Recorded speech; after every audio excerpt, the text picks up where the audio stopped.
પહેલી વખત એવી રેસ્ટોરન્ટ શરૂ થઈ છે જે રેલવે કોચ રેસ્ટોરન્ટ હશે। અત્યાર સુધી તમે એવી રેસ્ટોરન્ટ વિશે સાંભળ્યું હશે, જેમ કે અમદાવાદની અંદર 250 ફૂટ ઊંચી પતંગ હોટલ છે, તરતી બોટની અંદર રેસ્ટોરન્ટ સાંભળ્યું હશે, અમદાવાદની અંદર food on wheel double decker બસની અંદર પણ એક રેસ્ટોરન્ટ શરૂ થઈ હતી। હવે ગુજરાતની અંદર પહેલી વખત એવી રેસ્ટોરન્ટ શરૂ થઈ છે જે રેલવે કોચ રેસ્ટોરન્ટ હશે અને આ ગુજરાતની પહેલી રેસ્ટોરન્ટ છે, એટલે તમે ટ્રેનમાં બેસીને ભોજન કરી શકશો અને એવું જ ફીલ લાગશે કે તમે ટ્રેનની અંદર મુસાફરી કરી રહ્યા છો। તો આના વિશે તમારી સાથે વાત કરીશ। મારું નામ રાજેશ શાહ છે અને તમે જોઈ રહ્યા છો ગુજરાતના સૌથી મોટા ડિજિટલ ન્યૂઝ પ્લેટફોર્મ ખબરછે.com।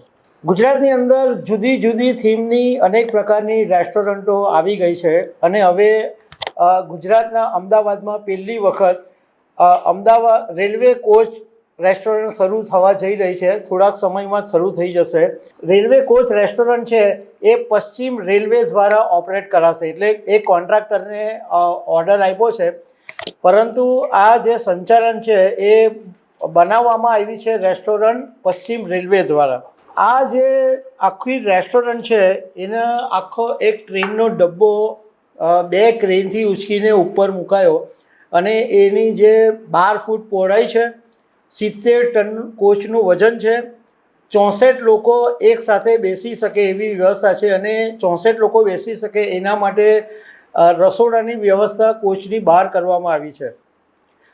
કોચની લંબાઈ 13 ફૂટ જેટલી છે અને આની અંદર ગુજરાતી, પંજાબી, ચાઇનીઝ આવી બધી જ આઈટમો તમને ખાવા મળશે અને 24 અવર્સ 24 કલાક ગમે ત્યારે તમે જાઓ તો આ રેસ્ટોરન્ટની અંદર તમને ખાવા મળશે।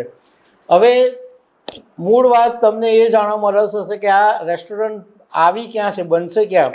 તો અમદાવાદની અંદર આમલી રેલવે સ્ટેશન ઉપર આ રેસ્ટોરન્ટને બનાવવામાં આવી છે અને રેલવેનું કહેવું એમ છે કે જ્યારે કોચ ખરાબ થઈ જાય ત્યારે એને કંડમ કોચ તરીકે નામ આપવામાં આવે છે અને એવા કોચ કે જે મુસાફરીને લાયક નહીં હોય, જેની ઉંમર 25 વર્ષથી વધારે થઈ ગઈ હોય, એવા કોચ કે જેની અંદર સડો લાગી ગયો હોય, મેન્ટેનન્સ ખર્ચ વધારે આવતો હોય, તો આવા બધા જે કોચ છે એ ટ્રેનમાંથી એને કાઢી લેવામાં આવે છે અને આવી રીતના હવે રેસ્ટોરન્ટ તરીકે ઉપયોગ કરવામાં આવી રહ્યો છે।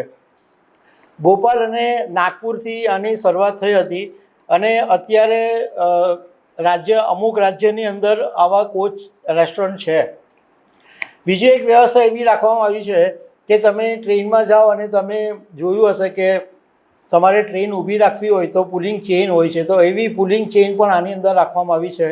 સીટની વ્યવસ્થામાં પણ એવી રીતના રેલવેમાં તમે બેઠા હોય એવી રીતના બધી વ્યવસ્થા કરવામાં આવી છે।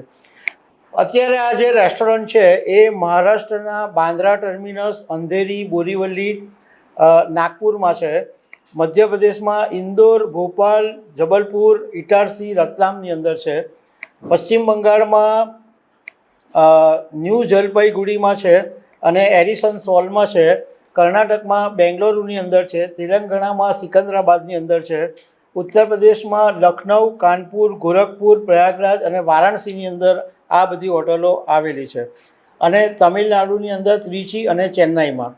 તો આ એક નવા કન્સેપ્ટથી અને રેલવેનો આશય એ છે કે આ જે કોચ હવે કંઈ કામના નથી તો એનો સદુપયોગ થાય, એટલે આ પણ એક પ્રકારનો બિઝનેસ રેલવે શોધી કાઢ્યો છે અને આ આખી રેસ્ટોરન્ટની ટોટલ કોસ્ટ 1 કરોડ રૂપિયાની હોવાનું કહેવાય છે। તો દર્શક મિત્રો, આવી અનેક વાતો સાથે અમે તમને મળતા રહીશું। Thank you very much.